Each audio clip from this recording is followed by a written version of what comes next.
자, 여러분, 솔로몬 왕 이야기하면 딱 떠오르는 장면이 있죠? 바로 하나님께 부와 권력 대신 지혜를 구했다는 그 유명한 이야기요. 네, 맞아요. 보통 우리는 이 이야기를 보면서 와, 정말 겸손하고 현명한 왕이다. 이렇게만 생각하곤 하죠. 그런데 말이죠. 만약 우리가 알고 있던 이 익숙한 이야기 속에 정말 중요한, 우리가 놓치고 있던 결정적인 무언가가 숨겨져 있다면 어떨까요? 오늘 솔로몬의 기도를 완전히 새로운 각도에서 한번 파헤쳐 보겠습니다. 좋아요. 그럼 먼저 우리가 다 아는 그 이야기부터 다시 한번 짚어보죠. 이제 막 왕이 된 젊은 솔로몬. 어느 날 밤 하나님께서 나타나셔서 엄청난 약속을 하시죠. 그리고 솔로몬은 역사에 남을 그 선택을 하게 됩니다. 자, 한번 상상해 보세요. 내가 네게 뭘 줄까 너는 구해라. 와, 이건 뭐 말 그대로 신이 주신 백지수표나 다름없잖아요. 한 나라의 왕이라 할지라도 아니, 인류 역사상 그 누구에게도 이런 전례 없는 기회는 없었을 겁니다. 정말 엄청난 순간이죠. 그리고 솔로몬은 이 엄청난 기회 앞에서 뭘 구했죠? 네, 맞습니다. 부도 아니고 오래 사는 것도 아니고 원수를 물리치는 것도 아닌 바로 지혜를 구합니다. 그래서 우리는 보통 역시 지혜를 구했기 때문에 하나님이 기뻐하셨구나 라고 생각하는 거고요. 자, 그런데 여기서 잠깐 멈춰야 합니다.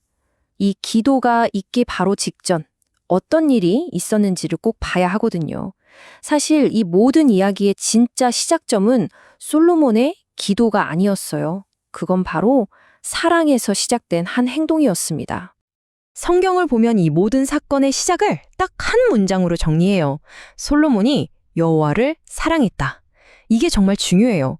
그러니까 이 모든 게 뭔가 복을 받기 위한 계산적인 행동이 아니라 그냥 마음 깊은 곳에서 우러나온 하나님을 향한 진짜 사랑이었다는 거죠. 그리고 그 사랑이 정말 엄청난 스케일의 행동으로 표현되는데요. 그게 바로 이 숫자 1000입니다. 솔로몬이 무려 1000번제를 드렸거든요. 근데 여기서 많은 분들이 오해하시는 게 있어요. 이게 1000일 동안 매일 한 번씩 총 1000번 제사를 드렸다는 뜻이 아니고요. 글쎄요, 그게 아니라 단 한 번의 제사에서 무려 1000마리의 짐승을 제물로 바쳤다는 겁니다. 이게 상상이 되시나요? 정말 어마어마한 단 한 번의 폭발적인 헌신이었던 거죠. 아니, 도대체 왜 이렇게까지 했을까요? 뭔가 바라는 게 있었을까요? 아니요. 이건 거래가 아니었어요. 우리가 정말 누군가를 사랑하면 대가를 계산하지 않잖아요. 이만큼 해줬으니 너도 이만큼 해줘. 이런 거 안 하잖아요. 솔로몬의 이 엄청난 헌신도 마찬가지였습니다. 그저 순수하게 하나님을 향한 자기 사랑의 표현이었던 거죠. 자, 이런 배경을 마음에 품고 다시 솔로몬의 기도로 돌아와 봅시다. 이제 진짜 질문을 던져야죠. 하나님은 도대체 왜 솔로몬의 기도에 그렇게까지 기뻐하셨을까요? 아마 우리가 생각했던 것과는 꽤 다를 겁니다. 바로 이 질문에 대한 답이 오늘 우리가 나누는 이야기의 가장 중요한 핵심이에요. 과연 하나님 마음에 쏙 들었던 그 기도의 진짜 비밀은 뭐였을까요? 보통은 이렇게 생각하죠. 당연히 돈이나 권력보다 지혜가 더 좋은 거니까 하나님이 좋아하셨겠지? 틀린 말은 아니지만 그게 핵심은 아니었어요. 성경을 자세히 보면 하나님이 기뻐하신 포인트가 조금 다릅니다. 바로 이 구절을 보셔야 해요. 하나님께서 딱 집어서 말씀하시죠. 네가 자기를 위하여 구하지 않았다. 바로 이 부분입니다. 하나님이 주목하신 건 솔로몬이 구한 지혜라는 아이템 그 자체가 아니었어요. 그가 나를 위해서 구하지 않았다는 바로 그 사실, 그 마음에 감동하신 거죠. 그러니까 핵심은 이거예요. 하나님을 움직인 건 무엇을 구했는가, 즉 what이 아니라 왜 구했는가, why였다는 겁니다. 지혜라는 내용물이 아니라 그 기도를 담고 있던 그릇, 바로 동기가 중요했던 거죠. 한마디로 자기를 위한 기도가 아니었다는 것. 자, 이 지점에서 우리의 기도를 한번 돌아보게 됩니다. 그렇다면 나는 무엇을 위해 기도하고 있지? 솔로몬의 동기와 우리의 동기가 어떻게 다른지 한번 솔직하게 비교해 볼까요? 자, 여기를 좀 보세요. 왼쪽에 솔로몬, 왜 지혜를 구했죠? 하나님의 백성을 위해서였어요. 그들을 잘 다스리고 잘 돌보기 위해서요. 그런데 오른쪽에 우리는 어때요? 우리도 지혜를 구하죠.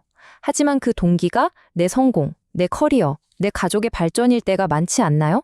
겉으로 보기엔 둘 다 지혜를 구하는 똑같은 기도처럼 보이지만 그 기도의 중심에 하나님이 있는지 아니면 나 자신이 있는지는 이건 하늘과 땅 차이입니다.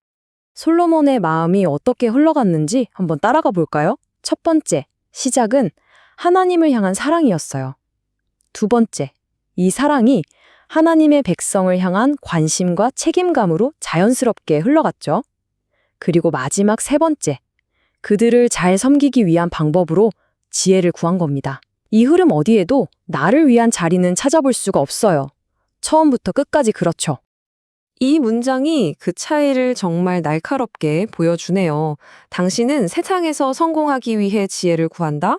솔로몬은 하나님의 나라를 섬기기 위해 지혜를 구했다. 와, 정말 그렇죠. 내 기도가 결국 세상에서의 성공을 위한 주문이었는지 아니면 정말 하나님의 뜻을 이루기 위한 소통이었는지 우리 자신에게 던져봐야 할 아주 강력한 질문입니다. 자, 솔로몬의 이야기를 통해서 우리는 이제 더 큰 그림을 보게 됩니다. 바로 기도란 무엇인가 하는 본질적인 질문이죠. 여러분에게 기도는 무엇인가요? 하나님과의 깊은 대화인가요? 아니면 내가 원하는 걸 얻어내기 위한 거래인가요? 기도를 크게 두 가지 모델로 나눠볼 수 있을 것 같아요. 먼저 성경적인 기도는요, 목표가 하나님의 뜻에 나를 맞추는 거예요. 방법은 대화고, 그 기반에는 사랑과 신뢰가 있죠. 반면에 세상적인 기도는 어떨까요? 목표는 내 욕망을 이루는 거고, 방법은 거래나 요구에 가깝습니다. 그 밑바탕에는 나의 필요와 이익이 깔려 있는 거죠. 이 비유가 딱 와닿지 않나요? 하나님은 우리가 기도라는 동전을 넣으면 축복이라는 음료수를 내주는 그런 자판기가 아니라는 겁니다. 하나님께서 정말로 원하시는 건 우리가 제출하는 요구사항 청구서가 아니에요.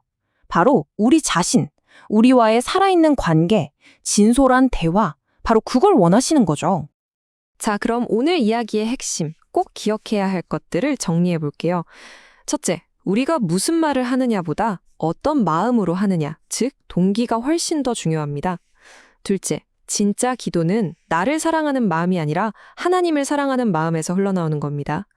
셋째, 하나님의 나라를 먼저 구하면 나머지는 자연스럽게 따라온다는 것.